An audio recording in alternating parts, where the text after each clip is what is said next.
מר אלזס, אנחנו ממשיכים בתיעוד שלך. ואולי אתה מוכן לספר לנו איך היה, מה המצב היה, איך אתה הרגשת. אולי תספר לי איזה יום או שבוע במחנה וסטרבורג. בסדר, אני אשתדל. מה שאתה זוכר, התחושות בעיקר. הדבר הראשון שאני זוכר מווסטרבורג זה שקמנו ממחרת. זה היה יום שני של ראש השנה. אבא שלי, שהיה חובב מוזיקה גדול וחזנות, אבא שלו היה בכלל חזן מצוין, שמע שהחזן של רוטרדם עדיין בווסטרבורג. הוא כבר נתפס מזמן, אבל הוא היה עדיין בווסטרבורג. ולא זו בלבד, אלא שארגנו תפילה בלתי לגלית, בשקט, באחת מהצריפים. אז הוא לקח אותי, ואת האח שלי, שהוא שנתיים יותר גדול ממני, ואנחנו הלכנו לשמוע תפילה יום אחרי שהגענו לווסטרבורג, מפי החזן של רוטרדם. זה באמת... הכל התנהל בשקט מוחלט, משום שאסור היה שהגרמנים ידעו מזה, ואחר כך חזרנו לצריף, זה ממש זיכרון... זה הזיכרון הראשון מווסטרבורג, שהלכנו לתפילה הזאת. האיש לא שרד. כבר כמה שבועות אחרי זה הוא לא היה יותר בווסטרבורג. מהחזן עצמו. כן. אבל איך אתם, זאת אומרת, מכל הקבוצה שהגעתם לשם, אתה יודע על אנשים שיצאו ופתאום נעלמו? אתם הרגשתם בזה? לא, כי מהקבוצה אנחנו היינו די מוגנים, כן? אנחנו עדיין היינו בקבוצה הזאת של ברנבל, שהיה עדיין קבוצה מוגדרת, ועדיין לא נגעו בנו יותר מדי לרעה. אבל אחרים כן. ואני אתן לך שתי דוגמאות. האחת זה שני חברים שלי, שאם אפשר לומר ככה, רכשתי אותם ברוטרדם, הם היו בבית היתומים, הם היו פליטים מגרמניה. אבא שלי הוציא אותם מווסטרבורג, כשווסטרבורג נוהלה עדיין על ידי הממשלה ההולנדית, כן. כדי להחזיק שם איך קוראים לזה? את הפליטים מגרמניה. הם לא רצו לתת לפליטים מגרמניה להציף את הולנד, כמו שהם אמרו. הם גם פחדו כנראה על היחסים שיש להם עם גרמניה. בסדר.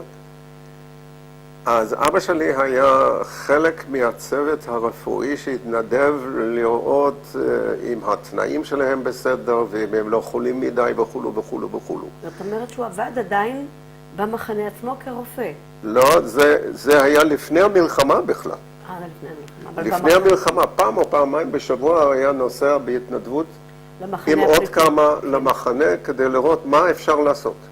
ובמחנה עצמו הוא עבד כרופא? שנייה. הסיפור הזה עוד לא נגמר.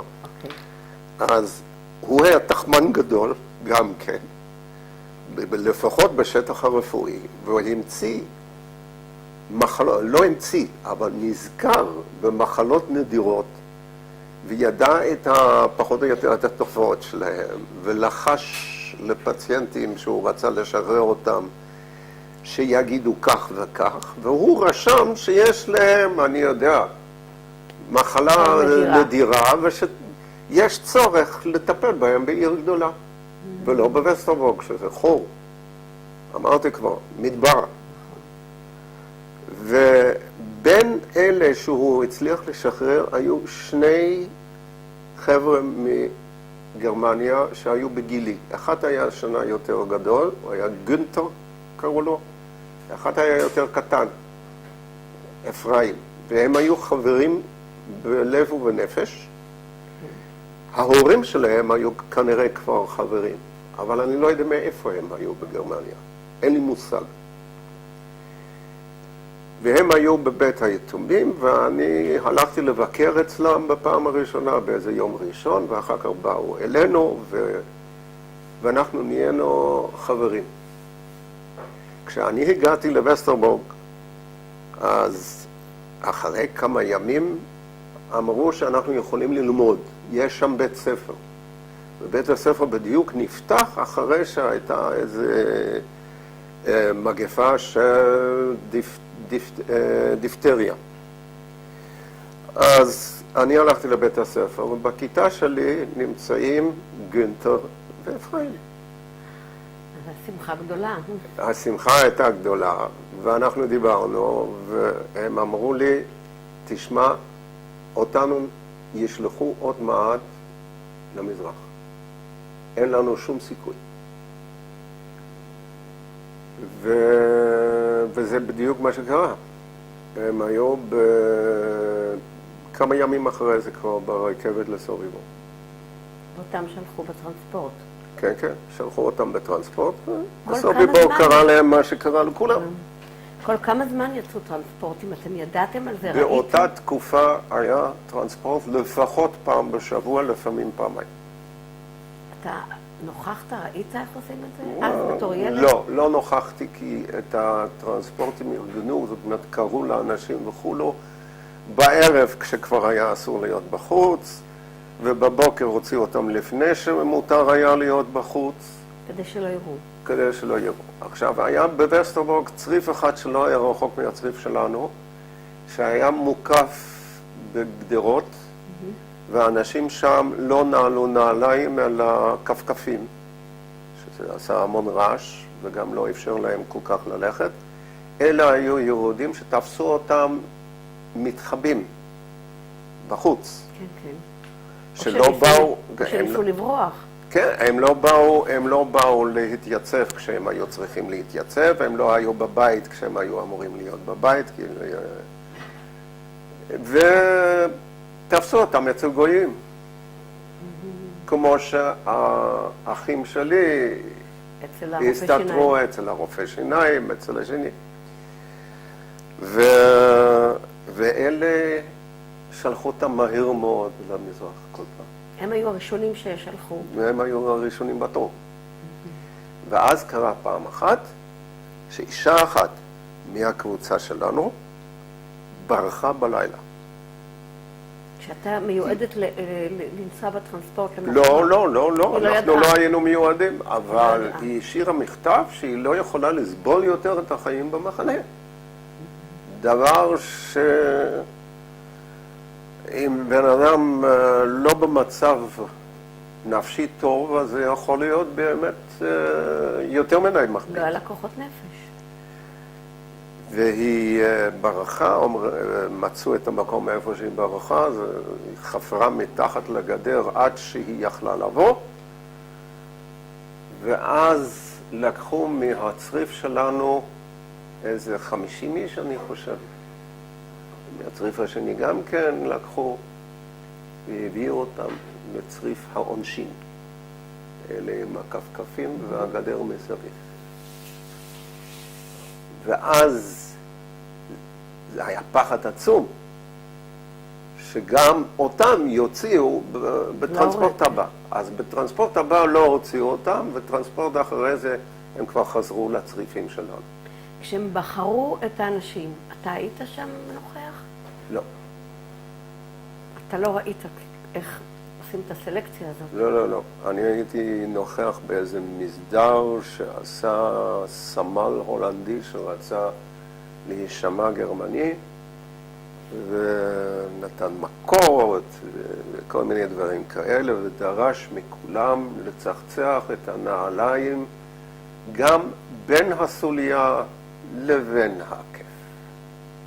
זו דרישה מאוד הגיונית, וכמובן שהוא רק רצה בטוב היהודי.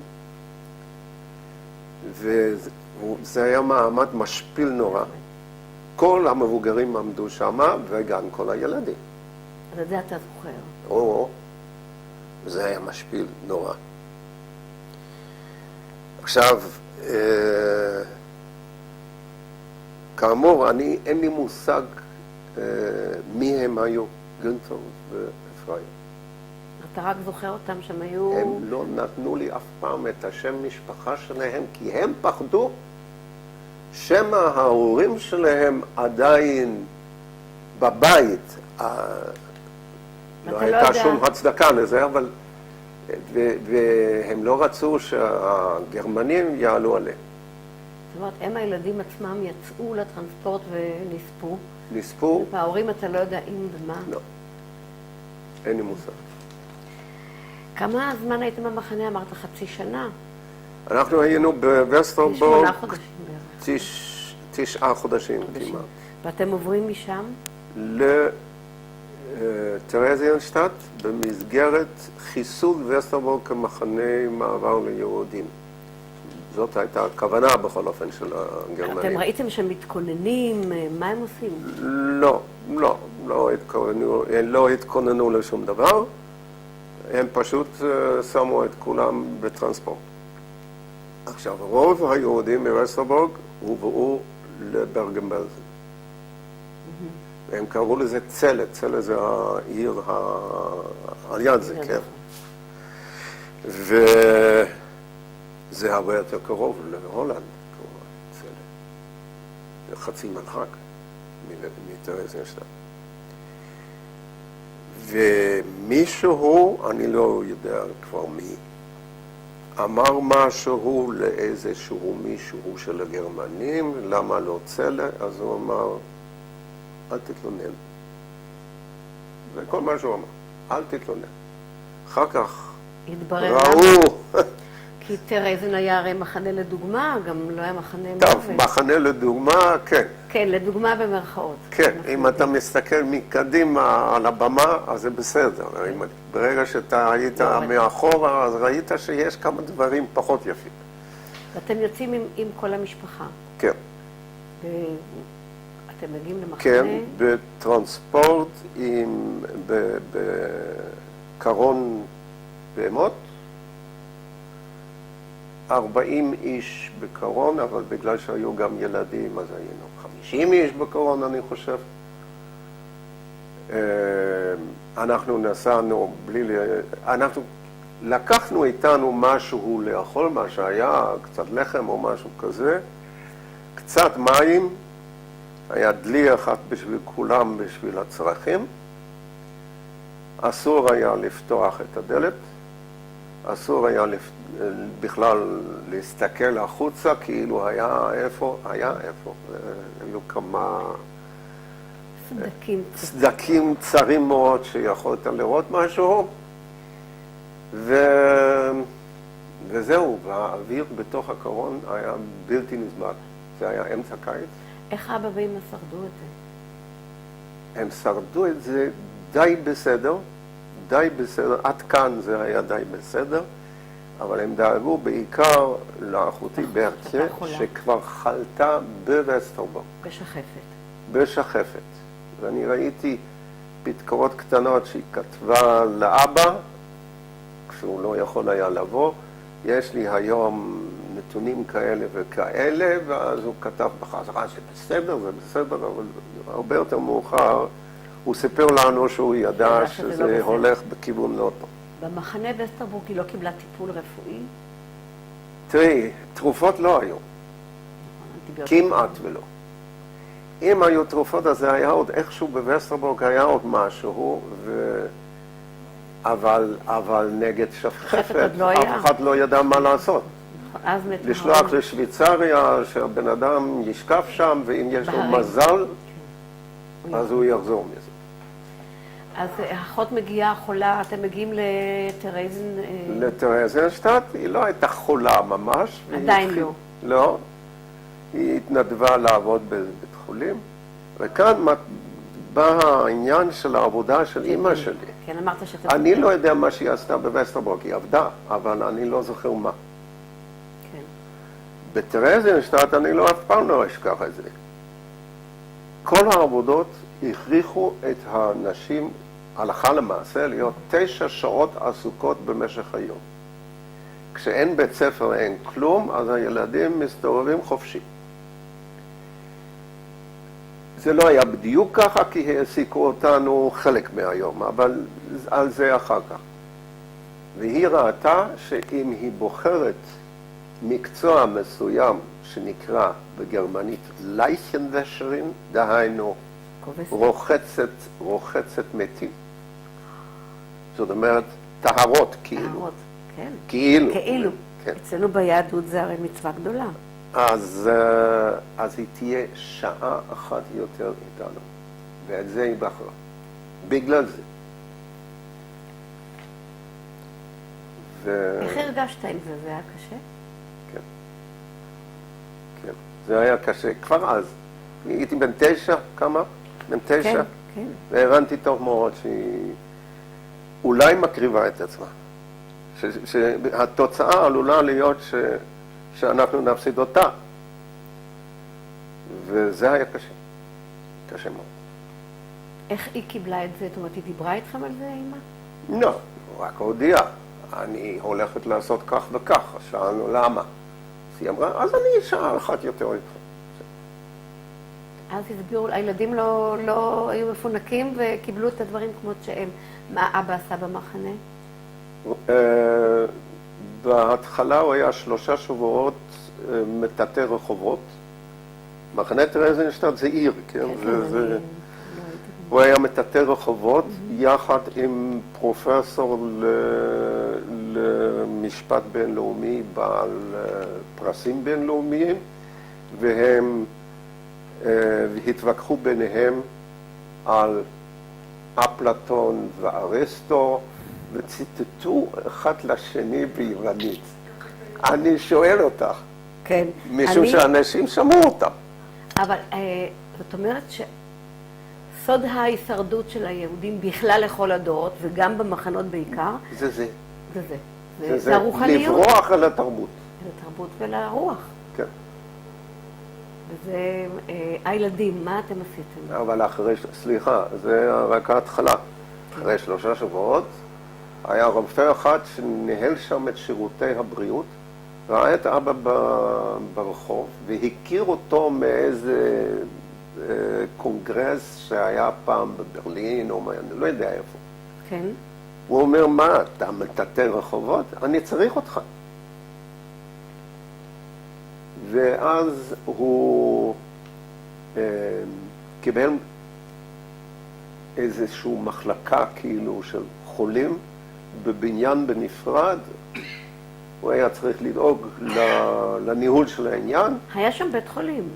היה בית חולים והיו כמה סניפים גם, כי היו הרבה חולים והרבה מתים. וזהו, אז אבא היה שוב מנהל בית חולים יעני. מה עשו האחים? היו לך האח אחים שלי... גדולים שיכלו כבר לעבוד. לא, האח שלי שהיה 2 יותר ממני, הוא היה בן 11. לא, נכון. אז הוא ואני התחלנו את הקריירה המקצועית שלנו כחלק מאיזה מין קבוצה של 60 איש, של זקנות, לא זקנים, זקנות, בנות 70 היו הזקנות, אין מה לעשות. וילדים מגיל 10 ומעלה, נאמר, 9 ומעלה, עובדה שגם אני הייתי שם, שהיו צריכים לפנות 30,000 קופסאות קרטון עם אפר של יהודים שנשרפו לפני זה במחנה, כדי יהיה מקום לעוד. כדי שיהיה מקום לעוד מצד אחד, וכדי שלא ידעו בדיוק בצד השני. ואתם ידעתם? כילדים? כילדים ידענו בדיוק מה שיש לנו בידיים, בוודאי. והקופסאות האלה בגשם, הם התפרקו, קריאת הדמיון טובה עלייך. מה זה עשה לך אז? מה שעשה אחרי כן, לימים? זה טיפח בי מנה עצומה של ציניות ושל לראות דברים כאלה כלא חיוניים. הם אכזריים, אבל הם לא חיוניים. פיתחתם איזה הומור שחור. אני חושב שגם אח שלי. כן. שזה בעצם חישל אתכם ונתן לכם להמשיך לשרוד. כן. כן. אז התגברתם על זה בדרך הזו. שזה אחת הדרכים ללחום. כן, לא היה לו... היו ילדים שנשברו? ילדים שנשברו אני לא זוכר. זקנים כן. זקנים כן. כן. אבל זקנים גם תפסו הרבה יותר טוב. את מה שקורה. את המשמעות הרחבה של העניין. כן? אתם ראיתם ברדיוס הקטן שלכם את מה שקורה. זאת אומרת, לא ידעתם בגדול מה קורה. כן, אבל הם הבינו שעומדים כאן להעלים עם שלם. את העם שלנו. ולא דיברו איתכם על אז. זה אתה יודע עכשיו לימים, אבל אז לא חשבתם. לא, אבל אז כן הם הבינו. לא דיברו איתכם על זה. לא. עכשיו, היו שם, ידוע שבטרזין היו כל מיני פעילויות תרבותיות, חברתיות. זה היה הכל, כן. זה נכון? זה היה קצת בובמייסס בינינו. כן, אבל אתם, כאנשים שהייתם בפנים, ילדים, מה עשו איתכם? אנחנו הוכרחנו לבוא לשם להצגות. אני הצטרכתי לראות את ההצגה המטומטמת הזאת 2 או 3 פעמים. והשחקנים היו? ילדי המחנה וצ'כים. כולם צ'כים. השחקנים היו כולם צ'כים. כי הם גרו קרוב, זאת אומרת, הם היו... הצ'כים עמדו במרכז של הפעילות של הצלב האדום הבינלאומי שבאו לבדוק. ונכשלו לחלוטין. אבל לחלוטין, לא בגלל שהם לא ראו מה שהולך בטרזינשטט. היו שם 2 צעירים שידעו, שהבינו, כן, מה שקורה שם, שזה מחנה מעבר ושהורגים אותם. אבל הדבר הכי גרוע הוא שבגלל שהאוכלוסייה הייתה הרבה יותר מדי גדולה של טרזינשטט, אז עוד לפני שהוועדה הגיעו הגרמנים להסכם עם מחצית הצ'כים שבעצם היו מוגנים כמונו. כן. בכל זאת להסכים לעבור לאושוויץ, שם יהיה להם בלוק משלהם, והם יכולים ללמד את הילדים שלהם, ויהיו להם תנאים משהו, וזה קוים. וזה קוים. זה קוים שלא תחשבו שלא. 6 שבועות הם ישבו שם בתנאים האלה. אבל אז בא המברק ממפקד מחנה טרזינשטט למפקד מחנה אושוויץ, שהוועדה הבינלאומית של הצלב האדום ויתר על ביקור באושוויץ בשביל לראות את טרזין באושוויץ. ברגע שזה נודע, בלילה הוציאו את כל הצ'כים לתאי הגזים, והצ'כים שהיו במחנה, החלק השני של אותה קבוצה של צ'כים שהיו מוגנים, כבר היו בדרך לרכבות. וההולנדים, איך הם ראו את זה? אני יודע שאני הייתי די אבוד אחרי זה, כילד. כי היו לי... ברור כילד, זה עיניים של ילד. הספקתי לעשות חברים ביניהם. כולנו. זה שבר אותך. כן.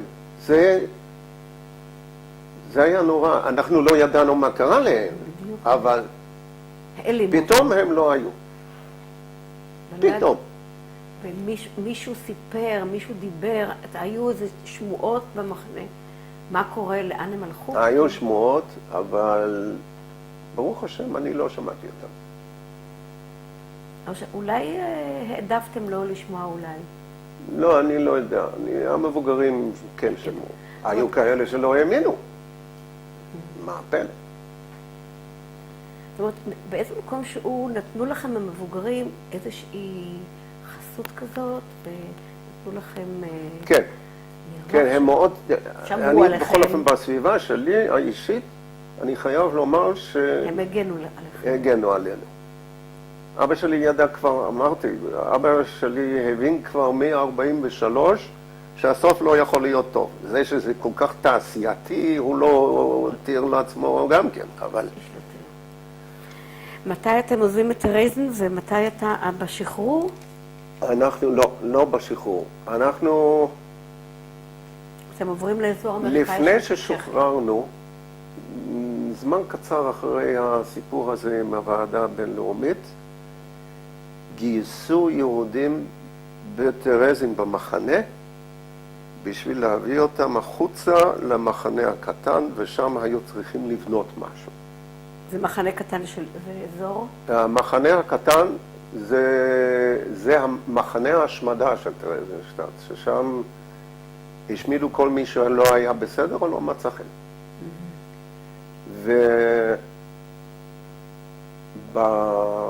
ובהזדמנות הזאת, אבא שלי חשב, אבל הוא לא אמר את זה, אבא שלי חשב שמדובר בתאי גזים. זאת אומרת, הוא כבר שמע על תאי גזים בלי שהייתה לו הוכחה ביד, נאמר.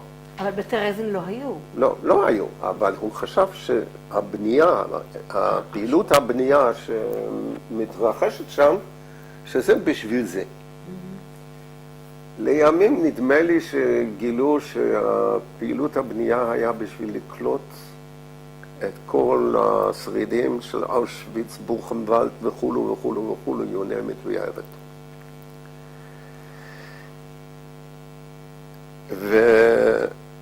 והתנאים במחנה טרזינשטט היו בהתחלה, מבחינת האוכל, יותר טובים מאשר בווסטרבורג, אבל זה התחיל לרדת.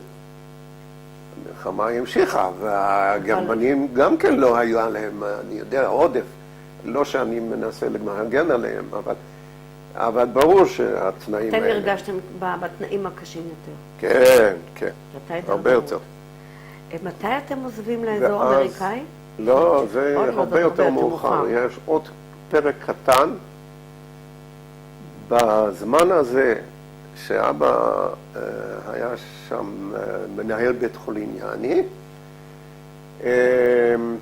קודם כל הוא הכיר יהודי, צ'כי או אוסטרי נדמה לי, מבוגר, שאמר לו, אני יוצא מחר לטרנספורט, קח את התפילין שלי, אני הברחתי אותם למחנה. את התפילין של אבא לקחו כשהגענו לשם. התפילין האלה עדיין כאן. של אותו? כן? כן. והוא ידע שהוא יוצא לטרנספורט. הוא ידע שהוא יוצא לטרנספורט והוא לא יהיה מסוגל עוד פעם להסתיר אותם. אז לפחות שהם יישארו. וקצת אחרי זה, המצב הבריאותי של אח שלי התחיל להיות מדאיג. של האח הגדול? לא. האח הגדול לא ידענו עליו שום דבר, הוא היה מוסתר בהולנד ולא ידענו כלום. לא, של האח הגדול ממך בשנתיים. כן, זהו. התחיל להיות מדאיג. צלב האדום כן הצליח להביא למחנה טרזינשטט איזשהו חומר שמאפשר בדיקה גסה אם יש לך שחפת או לא. אצלו זה היה חיובי. אז גם לא היה שחפת. אולי. זה לא מוכיח, אבל זה עלול להיות שחפת. על סמך זה הוא יותר מאוחר קיבל גם חבילות צלב האדום, אבל זה היה יותר מאוחר. אבא היה כנראה מאוד מודאג, והוא הכיר בפעילות שלו של רופא, הכיר איזה צ'כי אחר, שהיה ותיק מאוד במחנה. ישב ליד החומה של המבצר, ודאג לכלבים של מפקד המחנה. משרה מכובדת. זה משרה מאוד מכובדת ומאוד מסוכנת. והוא אמר, אני מקבל בשר בשביל הכלבים המכובדים האלה, תסלחו. אני מקבל בשר בשבילה.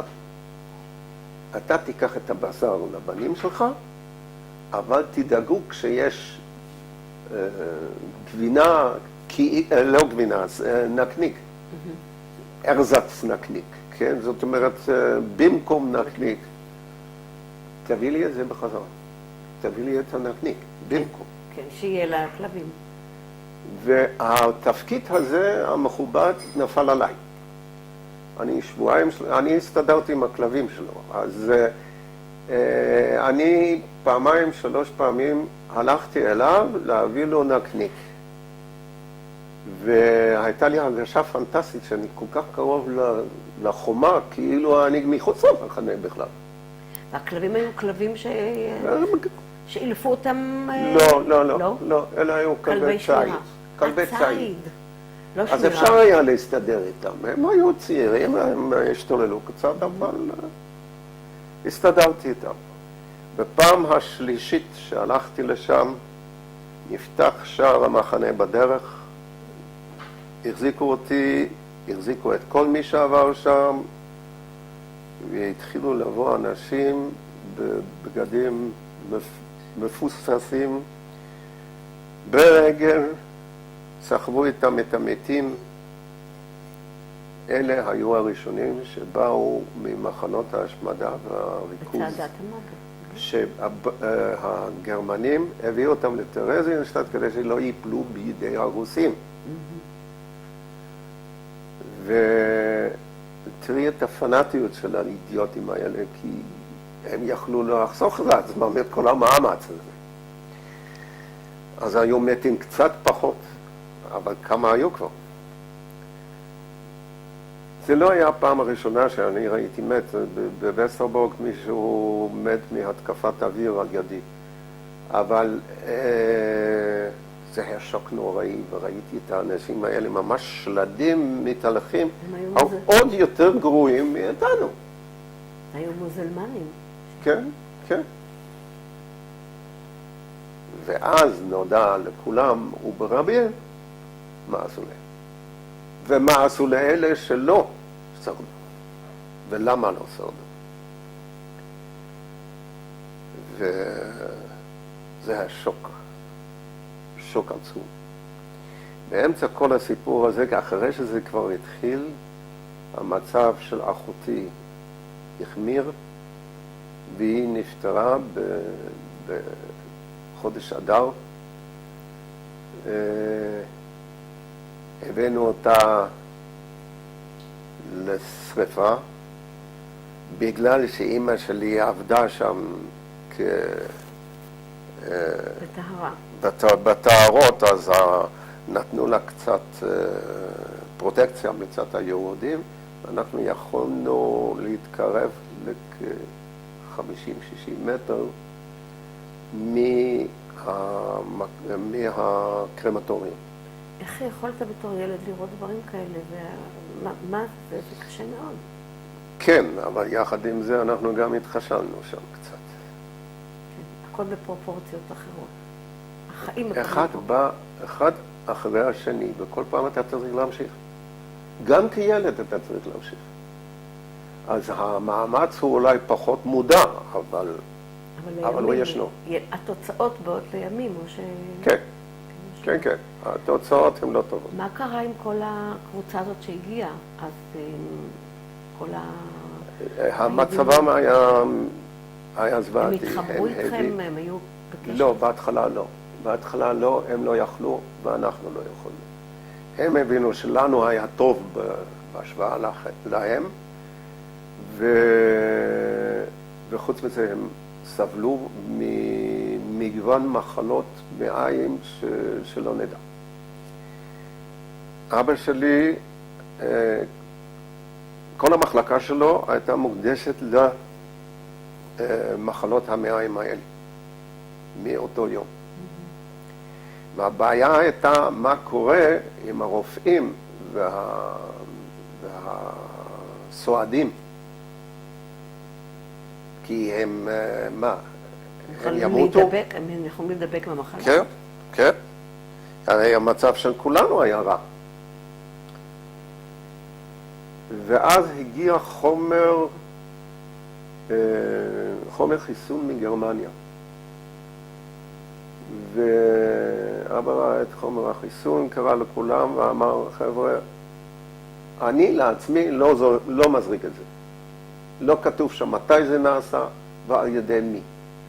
אבל אם מישהו רוצה, שינסה. אני לא אסור עליו. כנראה היה מאוד מפתיע שפתאום הם רוצים לשלוח לכם חיסון, מה פתאום? כן, כן. כדי להחזיק אתכם בחיים?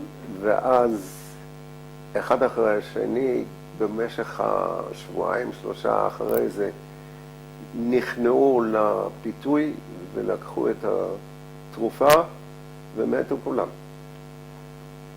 והשורד היחידי היה אבא. 25, 30 איש, משהו כזה. אחרי שהוא הזהיר אותם. כנראה שזה היה מועל, ואין ספק. זה לא היה מוכן כנראה. זה לא היה מוחלש מספיק. וגם המצב של האנשים שקיבלו את זה לא היה מספיק חזק. המערכת חיסונית שלהם הייתה כבר. ברור. ואבא נשאר, זאת אומרת, עם הרופאים האחרים לקחו גם, האחיות, הצוות? כל הצוות שהיה באותו יום לקח בסופו של הדבר. אז הוא קיבל אחרים. אבל בין האחרים היו הרבה פחות רופאים, אז את אבא לא ראינו כמעט מאז. הוא עבד כל הזמן יום בלילה. הוא עבד כל הזמן. ואז המלחמה... והשנה? השנה היא 45 כבר. זאת אומרת, ממש דקה לפני השחרור. כן. בסוף, אם אני זוכר טוב, אז בסוף אפריל 45 עברה שמועה במחנה שה-SS ברח. ושהשאירו את המחנה פתוח. פרוץ, כן. ואנשים בתוך המחנה לקחו לעצמם לשמור על הסדר וכולו וכולו וכולו, והדבר הראשון שהם עשו זה היה לסגור את המחנה מחדש, ואמרו לאנשים, אל תברחו החוצה. קודם כל הסביבה הייתה עדיין בידי הגרמנים, כל כך מאוחר כבר במלחמה. כי בשמיני במאי כבר היה השחרור. בדיוק. ושנית, שלא נדביק את כל האנשים מסביב, את הצ'כים שישבו שם. במחלות. במחלות. וחוץ מזה היה צריך גם לדעת מי כן חי ומי לא חי. מי עשה את כל העבודה הזאת? יהודים. זאת אומרת, בעיקר צ'כים. בחרו?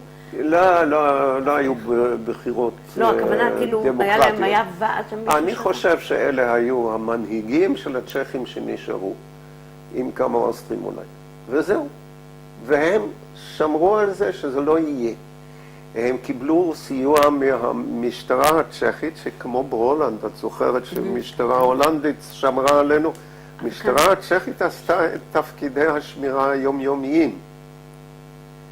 והם גם כן שמרו, שלא יקרה שום דבר. עד שכוחות הברית נכנסו.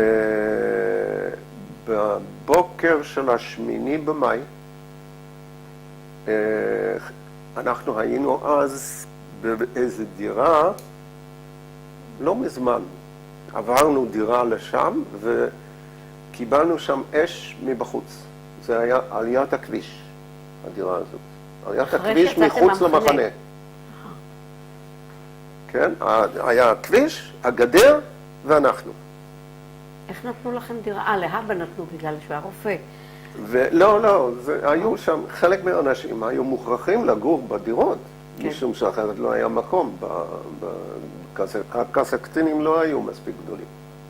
תתארי לך.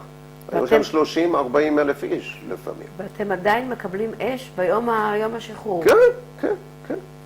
קיבלנו אש באיזה מחלקה של נוער, איך קוראים לזה? היטלר יוגנד? כן, הנוער היטלראי. כן. וטוב, אני הייתי בפאניקה. אני זוכר, הייתי בפאניקה מוחלטת. כי אני כבר הייתי תחת אש, קודם בהפצצה הגדולה. קודם בהפצצה הגדולה, אחר כך בווסטרבורג היה טעות של 2 מטוסים בריטיים שירדו על הביתן שלנו דווקא. והרגו 2 אנשים, אחד על ידי. והיו עוד כמה דברים. אז אני הייתי בפאניקה נוראית. אנחנו כולנו, זה האח שלי הגדול יותר, האח הקטן ואני, אנחנו היינו היחידים שהיו שם, משום שאמא שלי הלכה לעבוד ואבא שלי הלך לעבוד. אנחנו נכנסנו מתחת למיטות. כאילו זה נותן איזו הגנה. וכשראיתי שהאח הגדול שלי מוציא לרגע יד מתחת למיטה, אמרתי לו, אל תעשה את זה, אל תעשה את זה. כאילו היה קורה משהו. כן, אבל אתה כבר היית משוכנע שהגיע השחרור, ואתם חופשיים, ופתאום קורה דבר כזה. מה, אתה זוכר את התחושה של השחרור? הרגשת משהו שכאילו, זה לא נכנס? תשמעי, זה היה בבוקר. זה התחיל ב-10 וזה נגמר ב-11, 12, כבר לא זוכר. אבא שלי אפילו בא הביתה בשביל לראות שאנחנו בסדר. בשעה 7 בערב, חושך מצרים מסביב, יש רעש גדול בחוץ כל הזמן, משום שיש שם גרמנים שנוצרוגים מההתקדמות של הרוסים, ופתאום מישהו צועק, רוסקי. רוסים באים. אני הייתי הראשון שלנו שהיה במטה. ששמעת את זה. שמעתי את זה, רצתי. וזה היה בעצם זה היה שחרור. ואז הרוסים הפעילו שם גדוד של נשים בשביל להחזיר את הסדר, סליחה, הסדר הסניטרי במחנה שהיה זוועה. והם עשו את זה. כמה זמן נשארתם במחנה עוד אחרי השחרור? אני חושב שזה היה חודש. חודש ימים. כן. בתוך החודש הזה היו עריקים גרמנים שהרגו אחד מהקבוצה שלנו, יהודי זקן שהיה גנרל פעם בצבא ההולנדי. זרקו עליו רימון, סתם. ובסופו של הדבר, אנחנו כנראה כפרי של משא ומתן, אני לא יודע בדיוק איך, קיבלנו הודעה שאנחנו עומדים לנסוע עם רכבת לפילזן בצ'כיה, שזה היה בחלק האמריקאי. כן. אז אתם מגיעים לחלק האמריקאי של צ'כיה, שזה גם איזה מין מחנה. כן, אנחנו עברנו מפילזן, מהתחנה שם, לאיזה כפר קטן, שאנחנו חשבנו שקוראים לו דובז'ני. לימים נודע לי שדובז'ני זה תפוחי. בצ'כית? בצ'כית. אבל היו שם אמריקאים, חיילים אמריקאים, והם היו מאוד נחמדים, לקחו אותנו טרמפ בסביבה, אנחנו פתאום הייתם אמריקאים, פתאום הייתם חופשיים. בג'יפים נסענו, ושכנענו אחד את השני שנסענו 120 לשעה, שזה לא היה נכון בטח. איפה הייתה אמא איתכם? אמא כבר יצאה איתכם? כן, לא, כולנו. כולכם, הייתם ביחד. אבל לא ידענו עדיין שום דבר על מה שקרה לאחיות שלי שנשארו בהולנד ולאח שלי. אחרי 3 שבועות בדובז'ני, העבירו אותנו לשדה התעופה בפילזן. היו שם 11 או 12 מטוסי דקוטה של צנחנים, והעמיסו אותנו עליהם, ונסענו מערבה, להולנד. חזרה לרוטרדם או קודם כל לאנטהורן, במזרח הולנד, דרום מזרח הולנד. שזה מה היה? שם היה איזה מין מרכז קליטה כנראה ומיון לאנשים שחזרו משם. כמו מחנה עקורים. היו גם משתפי פעולה שחזרו משם, שרצו לתפוס אותם. וחוץ מזה היו צריכים לברר איפה כל אחד צריך להיות. ואנחנו הגענו לשם בקושי. אני הכרתי את נשמתי.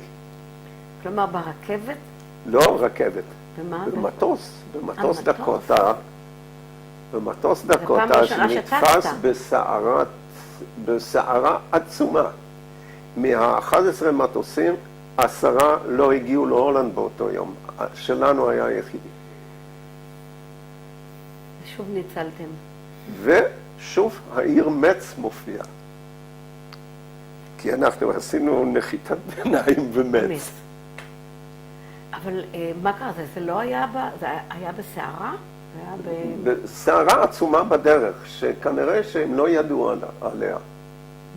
כשהמריאו, לא ידעו שיש סערה כזאת. אבל אנשים יוצאים ממחנה, ניצולים כבר, יתר המטוסים ניצולו, זה לא, אבל הם נחתו בגרמניה, הם לא יכלו להמשיך. ואתם הגעתם ואנחנו הגענו עוד באותו יום לאנטהוב, ושם היינו 2-3 ימים, אני לא יודע בדיוק מה קרה שם בדיוק, איך מיינו אותנו וכולו, ואז הביאו אותנו לרוטרדם. לרוטרדם לאן? למחנה או לבית שלכם? לא לזה, לא לזה. הביאו אותנו לרוטרדם, תסתדרו. ככה, בלי כלום? בלי כלום. תסתדרו. אז לאבא שלי היה בן דוד שהיה נשוי עם גויה, והוא נשאר כל המלחמה ברוטרדם. למה? לא ברור בעצם אפילו. הרי לקחו גם את כל אלה שהיו נשואים בדיוק, ליהודים. אבל הוא לא, אותו לא. הוא אגב פעם הסתיר אותנו, לפני הרבה שנים, הסתיר אותנו בהתחלת המלחמה.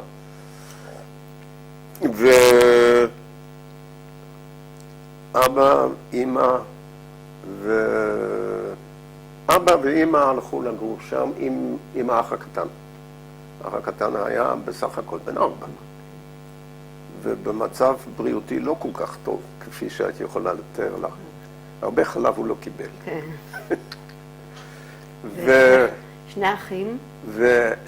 והאח שלי, האח הגדול יותר ואני, אנחנו נקלטנו אצל משפחת יפה אלברטס, אלה שהסתירו את האחיות שלי.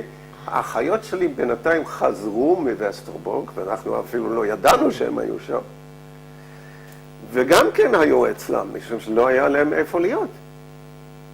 את הבית שלנו שהיה לנו לפני המלחמה, הגרמנים תפסו במלחמה, והם עשו שם שינויים כאלה, הם החזיקו שם בית יתומים או משהו כזה, ועשו שם שינויים כאלה שאי אפשר היה לגור בכלל במשך זמן מה. וזהו, אז גרנו אצל משפחת יפה אלברטס. ואחרי כמה שבועות העבירו את כולנו לדירה שפונתה על ידי גרמני שישב בהולנד, היה כמעט אזרח הולנדי, אבל במסגרת הנקמה הכללית, במיוחד של אנשים שלא עשו הרבה במשך המלחמה, אני חייב לומר, אז הוציאו אותו מהבית, הוא נסע לגרמניה, למשפחה שלו כנראה, ואנחנו נכנסנו לבית שלו.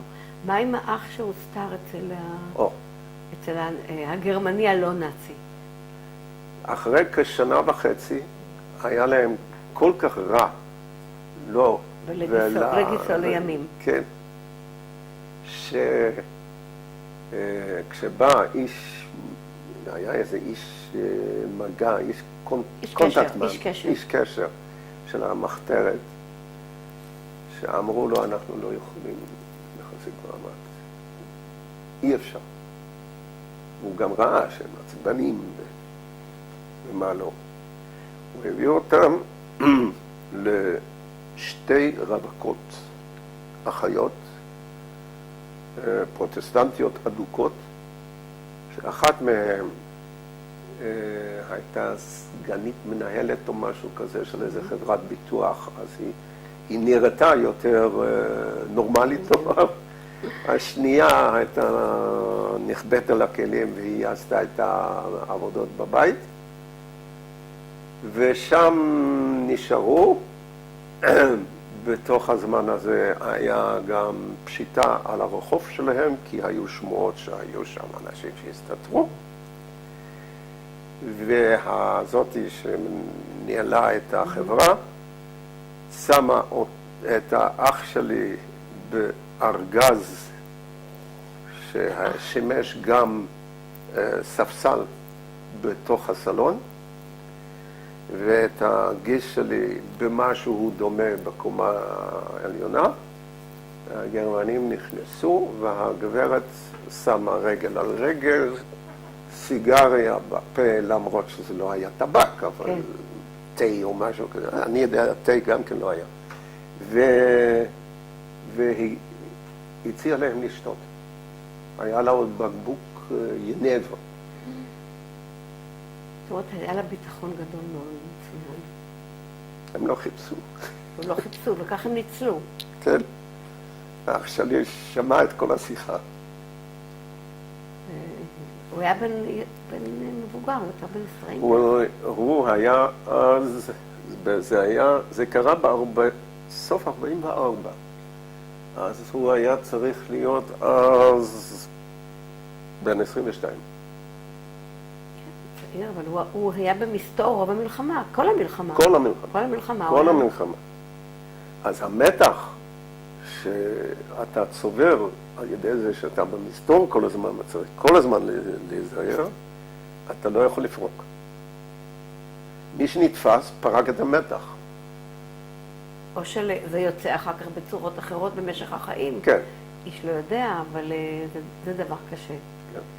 ואז אתם גרים ברוטרדם בדירה חדשה שפונתה, כן. ואבא חוזר לעבוד, מה קורה? אבא לא חוזר לעבוד סתם, משום שבית חולים יהודי לא היה. לא קיים.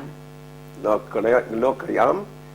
בית החולים היהודי שהיה, היה בשימוש איך קוראים לזה? העירייה?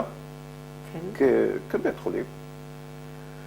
אחרי זמן מה הם פרסמו מכרז למנהל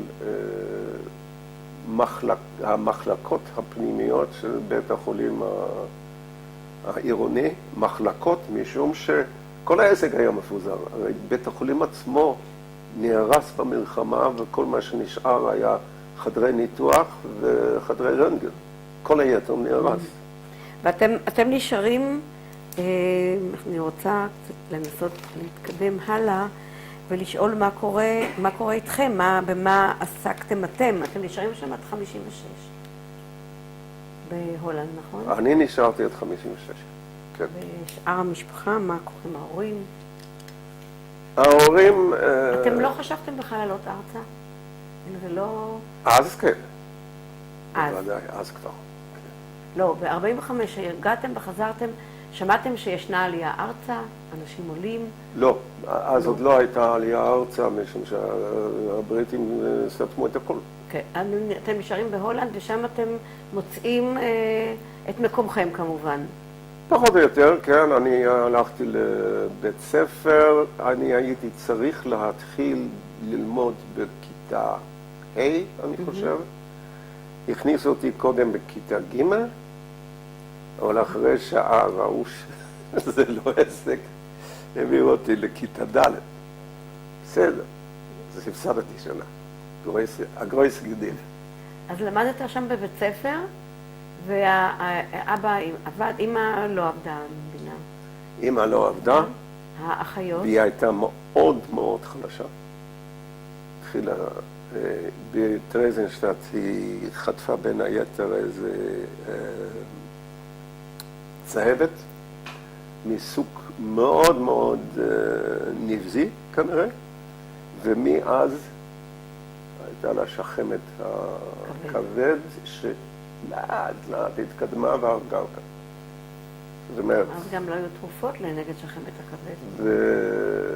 וב-65 היא נפטרה, אבל היא הייתה קורבן של השואה. היא נפטרה בהולנד? כן, בהולנד. אנחנו למדנו, גמרנו בית ספר אחד, הלכנו לבית ספר הבא, גמרנו גם את הבית ספר ההוא בלי הרבה חשק. זה לא בית ספר... לא, זה הבעיה, בלי הרבה חשק ללמוד. אני בכל אופן לא ראיתי שיש חשיבות לדבר הזה. אחרי שעברת... טעיתי.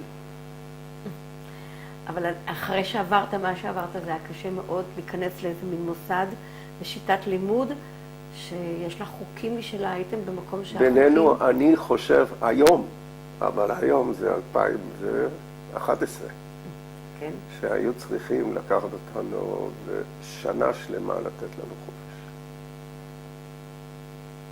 אז לא ידעו על טיפולים פסיכולוגיים, לא כלום. ידעו על הסברים? ידעו, אבל לא היו, משום שההולנדים עצמם סבלו כל כך, שהיו המון מקרים שהיו זקוקים לפסיכולוגים.